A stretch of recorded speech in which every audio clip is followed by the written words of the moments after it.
magandang hapon po sa inyong lahat. Saan man sulok ng mundo, maging sa lahat ng paligid ng ating Pilipinas. At isang magandang hapon po sa inyong lahat.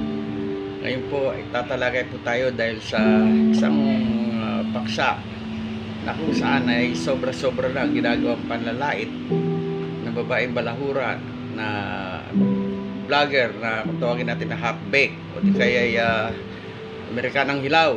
Siguro naman hindi kaila sa inyo at kilala nyo ito. Hindi na niya inalintana ang ginagawa niyang panglalait sa ating Pangulong Ferdinand Bongbong Marcos Jr. dahil sa kanyang kabutihan. Ngayon, gusto ko sanang iparating sa babaeng balahura na yon na kung maaari magtigil na siya dahil siguro naman hindi siya nagpapahuli sa balita dahil numero 1 marites siya. Ngayon, anong masasabi niya ngayon doon sa 17 na DDS vlogger na nahuli sa Qatar, no? Sabi nga ng ate mo tutulungan niya pero wala namang nagawa, no? Kaya sana magtigil ka na. Ngayon yung mga vlogger ng kabilang side kalaban ng administrasyon, siguro naman na darating ang mga sandali na at tiriti ako nababaliktad dyan dahil sa ginawang maganda ng ating Pangulo na kinausap ang parang consul ng ewan ko ba kung consul ba yun, ng ambassador ng Qatar dito sa Pilipinas upang mapalaya ang 17, no? Kaya yun ay pinaunlakan naman tayo ng Qatar at kaninang umaga at nakausap ng ating Pangulo ang sinasabing mga taga-Qatar na representante at maganda nagresulta dahil ang 17 vloggers ng kabilang side ay pinalaya na at ang kagandahan pa nito dahil instead na subject for deportation sila, in-extend pa rin ng ating Panginoon ng ating Pangulo ang kanyang tulong at pinakiusap sa ambassador ng Qatar na huwag na lang ito i-deport at bigyan ng pagkakataon upang makabalik sa kanilang mga trabaho at mapagpatuloy nila ang mga kanilang layunin para sa kanilang mga pamilya na makapagpadala ng mga kailanganin na pera para may tustos sa pangangailangan ng kanilang pamilya. Kaya ikaw, balahurang Amerikanang hilaw na half-baked, no? Na vlogger na Pilipina kuno na American citizen daw siya at sinasabing mahalin daw ang inang bayan, pinagmamalaki niyang US citizen na siya tapos salita siya ng salita ng inang bayan. Para bang isa siyang lasing na nagsasalita. Kaya ngayon, anong masasabi mo ngayon? Kaya yung mga vlogger na ginagamit mo na pinag-uuto mo, ngayon ay wala akong pakialam kung magkano binabayad sa inyo. Darating ang araw, no, maniwala ka sa akin, babae balahura, babaliktad dyan at papanig na yun sa administrasyon dahil sa napakagandang ginawa natin Pangulo. Kaya yung mga sinabing kakasuhan, kung may awan Diyos sa mapakiusap pa ng ating Pangulo na mawalang bisa na rin at magmangako lang na babalik na sila sa pagtatrabaho at wag nang mananiwala sa mga vlogger dyan sa Amerika kung saan man dako ng mundo na pilit na nilalason ang isipan ng mga Pilipino. Kaya ikaw, babaeng balahura, kilala ka na namin mahilig kang gumawa ng gulo, mapaminsala ka at ang mabigat dito, ginagamit mo yung Pilipino tapos sasabihin mo US citizen ka tapos sasabihin mo mahal ko yung mga Pilipino. Katarantaduhan yun dahil mga pagsasalita mo para ka isang lasing, hindi mo alam kung anong pinagsasabi mo. Kaya nawa magtigil ka na dahil yung bunganga mo yan, sarap sungangain yan, no? Kaya tulad yung yung lolo nyo ando nasa piitan at ewan lang natin kung anong magiging kapalaran niya ron. Ang inaalala ko, baka sinasabi na sa hearing sa September 23 ay may nakikinikinita ko na mukhang hindi ko naman sinabing mamamatay siya o basta hindi na niya abutin yun ng petsang yun na nasa wastong kalusugan pa siya dahil yung lungkot doon sa loob ng kanyang pitan ay yun ang magpapalabot sa kanya at yung ang mga anak niya ay hindi na niya basta-basta makikita dahil itong ate mo rito na nagyabang na sinasabing tutulungan ng mga nakulong pero wala namang sinabi, wala namang nabalita na nakatulong at napahiya lang at dahil ito nga gumawa ng aksyon ng ating Pangulong Bongbong Marcos at matagumpay na napawalang bisa yung mga 17 DDS vloggers, no? Alam namin na kumikita kayo kasi tulad ko, independent vloggers ako.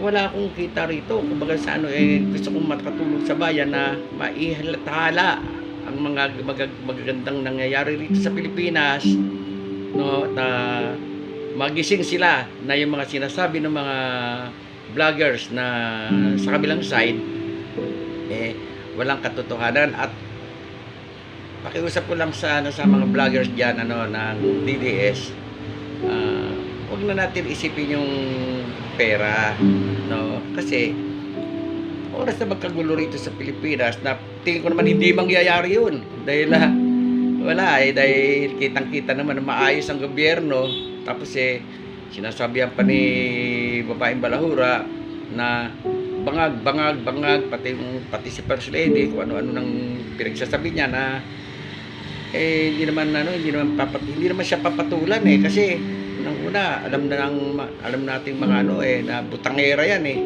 no, kaya maganda-handa ka na rin kasi naka-schedule ka na yung ate mo bumalik na rito pero sigurado ko yan ang nararamdaman niya lungkot na tinatakpan na lang niya ng kanyang pagkakayabang, no? Kaya hindi lang natin alam, no, kung mamalasin ba siya o siswertehin, no? Pero siguro naman nakikita ko ang hirap kasi sa mga grupong yan lalo na sa pamilyang yan, no? Pag pinapasok mo yan magmamakawa, pag pinapasok mo at nakapasok yan umaalagwa sila parang mga aswang na kung ano-ano mga pinagsasabi. Tapos nun yung mga kasabay pa nun yung mga vloggers na masyadong sip-sip at bayaran, no, gumagawa ng mga katarantaduhan. Hindi nila alam ginagawa nila kapahamakan din ng pamilya nila yon. Yun ang hindi nila nakikita. Kaya subukan mong uwi rito pero alam ko namang hindi ka uwi rito babae balahura kasi takot ka nga nung nagpunta ka sa Haiti nakiramdam ko muna kung merong aaresto sa Amerika pero darating yan, huwag kang mainit, no? Weather yan pero ito talagang may nakaumong na sa inyong bad weather, hindi lang bad weather, unos yan, kaya magtigil ka na babaeng balahura, no? Dahil malapit na matapos ang mundo mo, no? Ganun din ang mga vlogger. Yung ibang kasama nyo, ando na sa kongreso rin, iniimbestigahan, no? Nag-iiya ka na. At parang tumutulo na yung mga uhog sa pagtatanong ng mga congressman. Kaya dapat nga manalangin na lang kayo na maayos lahat yung problema para sa kabutihan din naman lahat yun miski ikaw makikirabang ka ang babaeng balahura, no? Baguhin mo na dahil lahat ang hatak na na balimbing kasi itong unang napanood kita, nasubaybayan kita yung yung ang tawag dito yung style bulok dahil nung una nakapanik ka rito sa administrasyon kay BBM. Then lately siguro natapalan ka ng malaking halaga kaya biglang bumaliktad ka na hindi mo alam kapahamakan yung daratnan mo o darating, no? Kaya sana magbago ka na. Tigilan mo na yan. Wala na mangyayari diyan. Hindi ka na nila pakikinggan basta-basta. Yung kasamang vlogger, baka ipamagmura sa iyo kaya baka doon ka pa niyan isul-sul ka pa dyan turo ka kung nasaan ka para padali ka madampot ka sisiguraduhin ko sa iyo may kalalagyan ka, no? Kaya ito lang po muna mga kaibigan ang ating masasabi ngayon sa araw na to. Kaya pakiusap, half-baked na vlogger na babaeng balahura na nasa Amerika kuno daw, which is totoo, nasa Amerika nga, pero ang ginagamit ng ang mga Pilipino rito na para magkagulo no? Pagdating ng nagkagulo, maniwala kayo,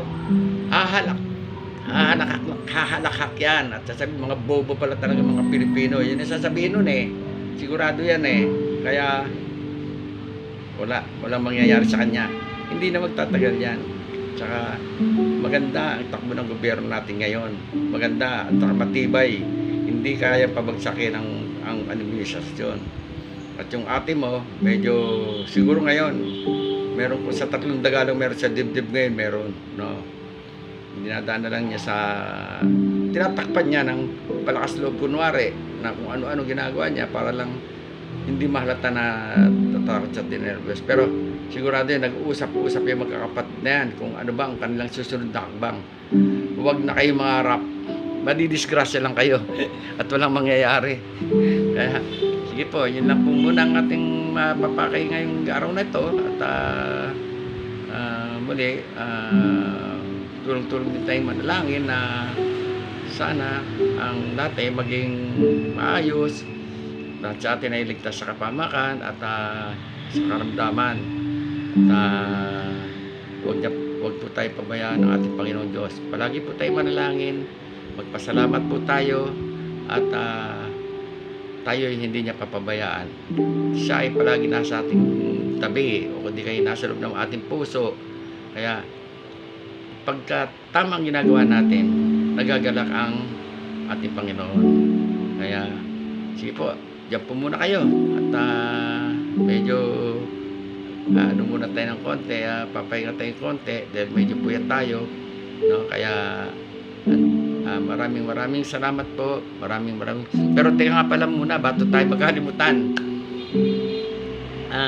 mangyari po sana pakipindot ang subscribe at notification bell, ganun din mag-share kayo at mag-like kayo, at saka kung meron kayong gustong sabihin o ipatid sa tao, type nyo lang ang inyong comment sa ating comment section at nang sa ganun magkaroon tayo ng mga panibagong ipakay na tatalakayin, no? At ang inaano ko diyan kasi yung mga pag-like nyo ay isang malaking bagay sa aming mga content creators, no? Kaya kami ay nanatiling andito sa inyo at hindi lumalayo at lagi namin kayong hahatidan ng mga iba-ibang pakay o paksa na ating tatalakayin. Kaya sige po muna, maraming salamat po sa inyong lahat. God bless.